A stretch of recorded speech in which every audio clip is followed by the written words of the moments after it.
چلتا ہے کہ دعا کی کیسی عظمت شان ہے، کتنا اونچا مقام ہے۔ چنانچہ اللہ تعالیٰ نے یہاں فرمایا وَإِذَا سَأَلَكَ عِبَادِي عَنِّي فَإِنِّي قَرِيب، جب آپ سے بندہ میرے بارے میں سوال کرے تو آپ بتائیے کہ میں قریب ہوں۔ اللہ کی قربت دو طریقے کی، ہاں یہ وہ قربت نہیں ہے، ایک قربت جیسے ہم ابھی آپ میرے پاس ہیں، میں منشی صاحب کے قریب ہوں، میرے قریب ہیں، علم کے ساتھ، مدد کے ساتھ اللہ کی قربت انسان کی شہرک سے بھی قریب ہے۔ یہ اس کا شان نزول یہی تھا کہ بعض لوگوں نے اللہ کے رسول صلی اللہ علیہ وسلم سے سوال کیا اقریب ربنا فنناجی ہے ام بعید فننادی ہے، ہمارا پروردگار قریب ہے کہ ہم اس سے نناجی، اسے سرگوشی کریں، چپکے چپکے بات کریں، یا دور ہے کہ ہم چیخ پکار کر اس کو بلائیں، اس سے دعا کریں۔ تو اس تناظر میں اللہ نے یہ آیت نازل کی وَإِذَا سَأَلَكَ عِبَادِي عَنِّي فَإِنِّي قَرِيب، میرا بندہ جب آپ سے میرے بارے میں پوچھے تو بتا دو کہ میں قریب ہوں۔ میرا بندہ، اللہ تبارک و تعالیٰ کی کرم کا انداز دیکھیے، میں قریب ہوں۔ اب یہاں ایک اور بھی مسئلہ، جب اللہ قریب ہے، ہاں ہماری ڈائریکٹ سن سکتا ہے تو ڈائریکٹ سن سکتا ہے کہ نہیں؟ اب بتائیے کہ اللہ تعالیٰ ہم سے زیادہ قریب ہے یا شیخ عبد القادر جیلانی جن کی وفات ہو چکی ہے، انبیاء، دیگر صالحین، خواجہ اجمیری، فلاں بزرگ، فلاں شخصیت، وہ ہم سے قریب ہیں کہ اللہ قریب ہے؟ ابھی بولتے ہیں نا لوگ کہ دعا مانگنا ہے تو وسیلہ لگاؤ، ہم گنہ گار ہیں، خطا کار ہیں، تو بزرگوں کا وسیلہ اب لگانے کے لیے قبر پہ جا رہے ہیں، تو بولتے کہ چھت پر بغیر سیڑھی کے نہیں چڑھ سکتے، اس کے فلاں اوپر جانا ہے تو اس سے بڑا وسیلہ، اس کے اوپر جانا ہے تو اس سے بڑا وسیلہ، کہیں ہوائی جہاز کا وسیلہ، پھر چاند پر، مریخ پر، چاند پر جانا ہے تو راکٹ کا وسیلہ، تو اللہ کے پاس جانا ہے تو بغیر وسیلے کے جائیں گے؟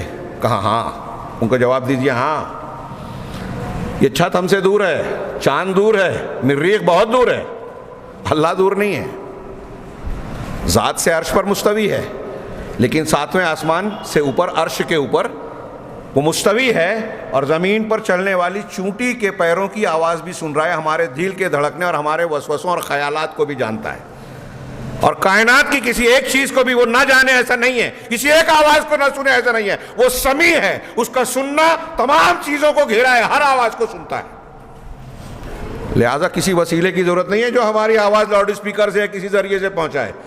شیخ عبد القادر کی جیلانی یا فلاں اور فلاں کی قبر تک کون پہنچا رہا ہے ہماری بات؟ بغیر وسیلے کے وہاں پہنچ رہی ہے۔ تو اللہ تعالیٰ خود کہہ رہا ہے میں قریب ہوں، ہاں بندہ میرے بارے میں سوال کرے تو کہو کہ میں قریب ہوں۔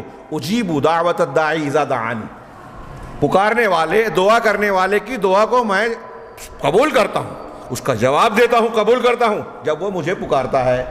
اب یہاں یہ نہیں کہا کہ بزرگان دین پکاریں گے تو سنوں گا، گنہگار پکاریں گے تو نہیں سنوں گا۔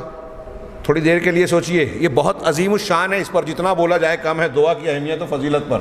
حضرت سفیان ابن عیینہ رحمہ اللہ فرماتے ہیں کہ تم میں سے کوئی بھی شخص یہ نہ سوچے کہ میں گنہگار ہوں، میرے اندر تقصیر ہے، کمی ہے، جیسا کہ یہ وسیلے بعض لوگ کہتے ہیں نا، ہم اتنے برے ہیں تو ہم کیا مانگے، ہاں تو سفیان ابن عیینہ کہتے ہیں کہ کوئی یہ نہ سوچے کہ میرے اندر خامی ہے، تقصیر ہے، اس لیے میں اللہ سے کیسے مانگوں۔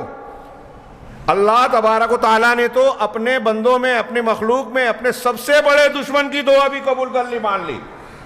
ابلیس لعین نے بات ماننے سے انکار کیا، اور جب اللہ نے کہا نکل جا اور اس سے بحث ہوئی تو ابلیس نے کہا انذرنی، مجھے مہلت دے، اللہ نے کہا انک من المنذرین، تجھ کو مہلت دی جا رہی ہے، اس کی بات بھی مان لی۔ رب کریم تو وہ ہے جس نے اپنے سب سے بڑے دشمن کی بات مان لی، دعا قبول کر لی۔ کفار و مشرکین کی دعا کو بھی حسب ضرورت قبول کر لیتا ہے۔ کشتیوں میں سوار ہوئے جب آزمائش کے طور پر، عام حالات میں ایمان شرط ہے دعا کے قبول ہونے کے لیے، لیکن اللہ تبارک و تعالیٰ کی حکمت کاملہ، مصلحتیں بندوں کو چھوٹ دیتی ہے، موقع دیتی ہے امتحان کی بنیاد پر، تو ان کی بھی دعائیں کبھی کبھی قبول ہوتی ہے۔ تو سفیان ابن عیینہ نے کہا اللہ کہہ رہا ہے میں جواب دیتا ہوں۔ دوسری جگہ ہے اللہ نے فرمایا ادعونی استجب لکم، مجھ سے مانگو میں دوں گا۔ شاہ اسماعیل نے کیا پیاری بات کہی، ایک مثال دی اور کہا کہ سوچو ایک بادشاہ آپ کو بلائے، آج وزیر اعظم، صدر جمہوریہ کہہ لو، بادشاہ آپ کو بلائے دربار میں اور کہے کہ کیا چاہیے مجھ کو بولو۔ بادشاہ آپ سے خود کہہ رہا ہے، کوئی دوسرا نہیں، وہ خود کہہ رہا ہے کہ آپ کو کیا چاہیے بتائیے. آپ اس کے جواب میں یہ کہتے ہیں ارے نہیں آپ بادشاہ ہیں, میں تو عام آدمی ہوں, میں آپ سے کیسے مانگوں, میں آپ کے وزیر کو بولوں گا, اس کو اپلیکیشن دے دوں گا, اس سے بات کروں گا, اس کو اپنی حاجت بتاؤں گا, وہ میری حاجت آپ تک پہنچائے گا. تو بتائیے کہ بادشاہ اس کے جواب میں کیا بولے گا؟ وہ عزت دے رہا ہے کہ بے عزتی کر رہا ہے؟ میں خود کہہ رہا ہوں کہ مجھ کو بتا, تو بول رہا ہے وزیر کو بولوں گا. اللہ کہہ رہا ہے مجھ سے مانگو, یہ کہہ رہے ہیں نہیں وسیلہ لگاؤ. تو اللہ کی شان میں گستاخی ہوئی کہ نہیں ہوئی؟ اللہ کہہ رہا ہے کہ میں پکارنے والے کی پکار کو سنتا ہوں. فَلْيَسْتَجِيبُ, جب وہ پکارتا ہے فَلْيَسْتَجِيبُوا لِي, لہذا میری بات کو مانیں. دعا کے قبول ہونے کی ایک شرط اللہ کے دین کو ماننا. وَلْيُؤْمِنُوا بِهِ, اور مجھ پر ایمان لائیں, لَعَلَّهُمْ يَرْشُدُونَ, تاکہ وہ رشد و ہدایت پا جائیں, صحیح راستہ اختیار کر لیں.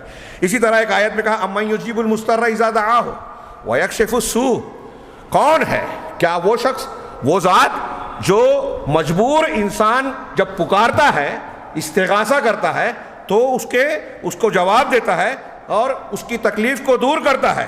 ہاں, وَيَكْشِفُ السُّوءَ, اس کی تکلیف کو دور کرتا ہے. وَيَجْعَلُكُمْ خُلَفَاءَ الْأَرْضِ, ہاں, اور تم کو زمین میں خلیفہ بناتا ہے. اس کے بعد اللہ نے سوال کیا الہ مع اللہ, کیا اللہ کے سوا کوئی اور قابل عبادت ہے؟ ارے اللہ کی شان وہ ہے کہ وہ مجبور کی پکار کو سنتا ہے. میں یہ رہ گئی بات اس میں اس تمہیدی تفصیل میں.